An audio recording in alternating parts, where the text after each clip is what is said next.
Sean Cunningham from Fox40 joins us on the Folsom Lake Honda Hotline. Folsom Lake Honda, your one-stop Honda shop. Sean, thanks for joining us. Your time, as always, is very much appreciated, my friend. Unfortunately, anytime, man. Yeah, unfortunately, to start with the news. We've been sitting around here trying to talk and vent our way through this thing, Sean. But De'Aaron Fox fractured index finger on his shooting hand. What have you heard? Any updates on his situation? What's going on? No, man. I've talked to a few folks, both inside the walls, outside the walls, through the agency, through people that, just kind of screaming into any echo chamber I can find right now. And I think it really just going to come down to what type of device they can possibly wrap him up with on the finger, being that it is on the shooting hand of his hand there, and really come down to pain management, swelling, things like that. I think, I think that knowing that there have been players that have been able to play through it, knowing where De'Aaron's head is at in terms of where the series is at. Speaking to him last night, I put out a video on my Twitter account earlier, just kind of showing how his demeanor was after possibly suffering the injury, which I think we all might have identified around the 4:35 mark of last night's game in the fourth quarter. Jordan Poole fouls him. Kevon Looney makes contact there. There's also another play subsequently a few moments later where Andrew Wiggins makes contact with that same hand. So you never really see him, at least in my footage. I know right after the play with Looney, you do see him kind of grab at the finger a little bit, but never really see him bothered by it. And of course, adrenaline is probably playing a huge role in that moment, in that game. So, I think there's optimism clearly, but I think we'll know a lot more probably after practice on Tuesday. I would imagine that doubtful will probably increase to a questionable. And, clearly the Kings know what it's like to play without De'Aaron Fox, 4-5 in the season without him.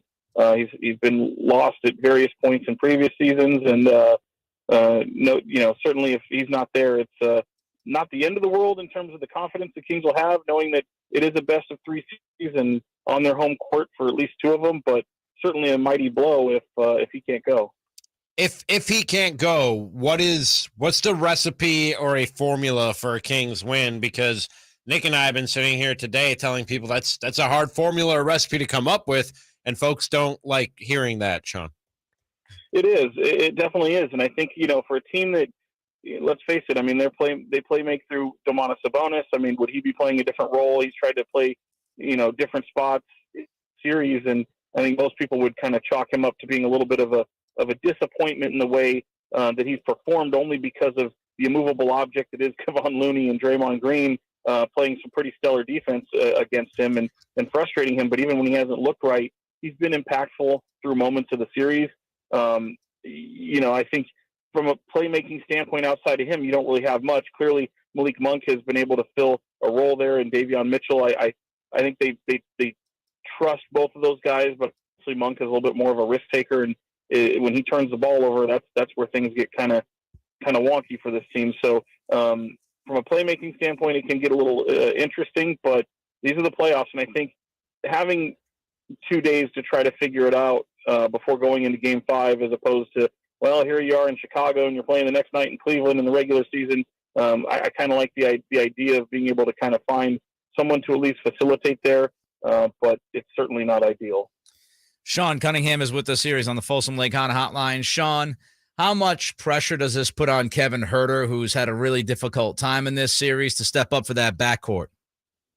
Yeah, I don't know if pressure is the right word. Certainly it's going to mean increased playing time from what he saw in Game 4, in my estimation, especially if you do have someone like Malik Monk playing more of that point guard type role. Maybe the two of them are out on the floor a lot more together, and stretching the floor will be a lot better. Will be more advantageous for Sacramento at that point. But yes, it is going on with him in the last game. Some rotational things that he couldn't really get going, and really coming off of Game 3 where he ended up being a little bit of a bright spot for Sacramento, despite them really not looking like Kings basketball you kind of grew them to in the regular season.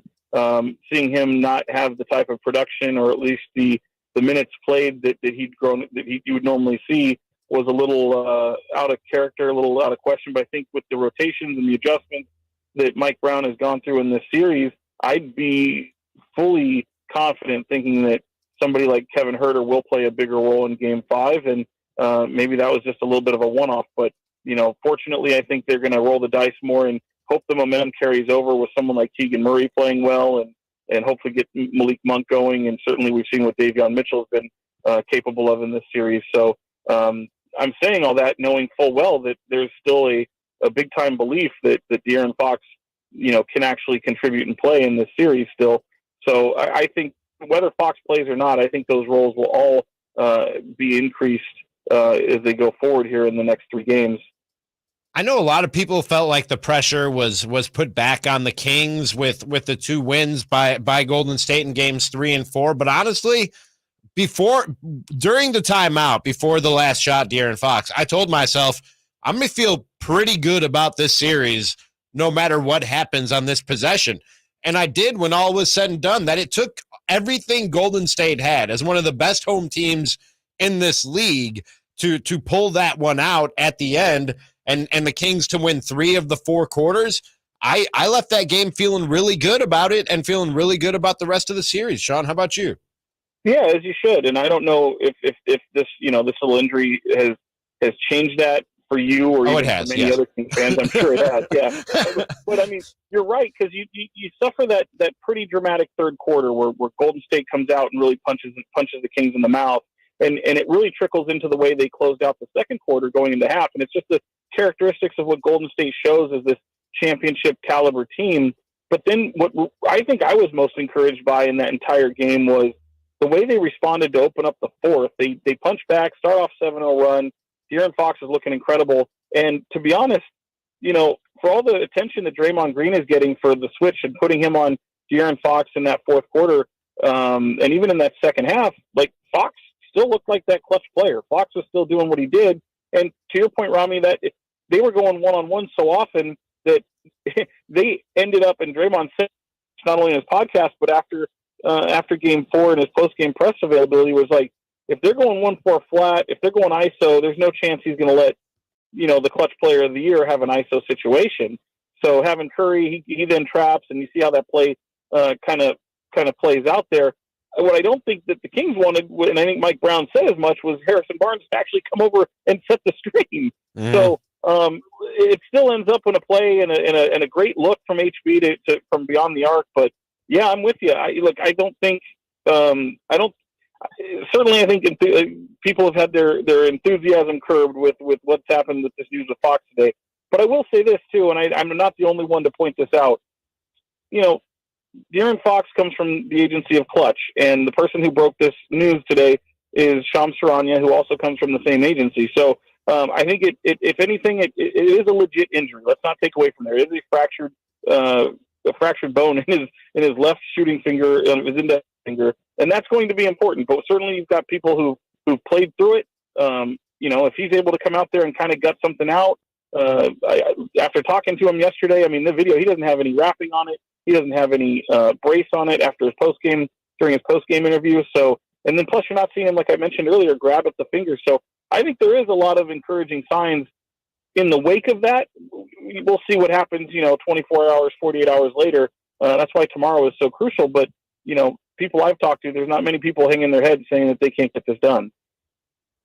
Sean, thanks for the time as always. We appreciate you. Hopefully Fox is out there on Wednesday night and just continues what has been a great series between these two teams. We'll talk to you again soon, my friend.